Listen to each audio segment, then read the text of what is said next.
Pathfinder, Chapter 9, The Blueprint. He was never perfect, he was proof.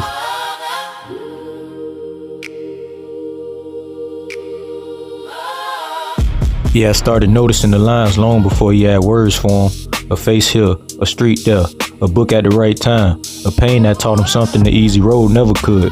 Standing still, he could finally see what life had been drawing through every season. The signs had been there the whole time. It just took a deeper kind of age to read them. Long before he knew what to call it, something in him kept leaning toward what was meant. The hood, the job, the books, the wilderness, the people, the cold streets. None of it stood alone.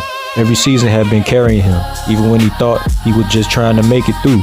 Looking back, he could feel the quiet current that had been moving with him the whole time. Some seasons of his life had been easier to pull off center.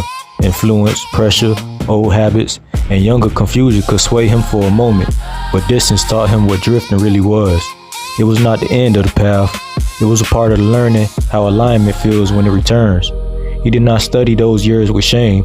He studied them like a man finally old enough inside to understand the lesson.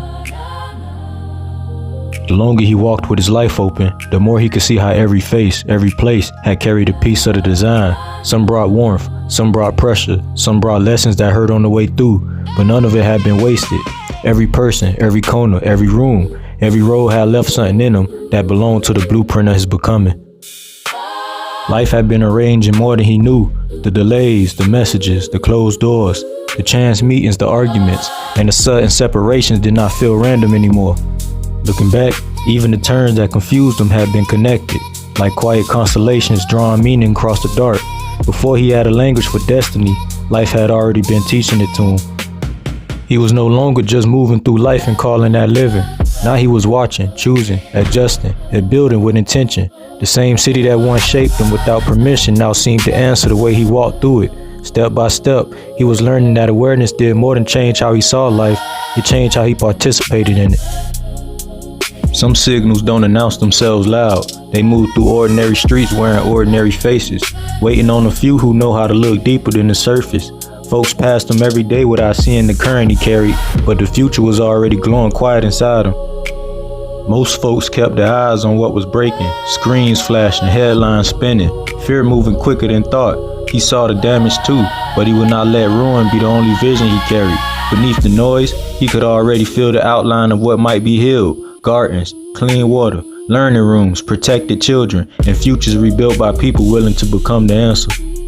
He wasn't trying to look perfect or sound important. He learned that change lived in what a man chose to do with his hands, his words, his plans, and his character.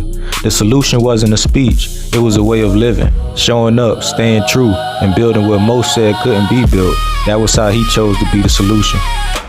Nothing in his life had been random.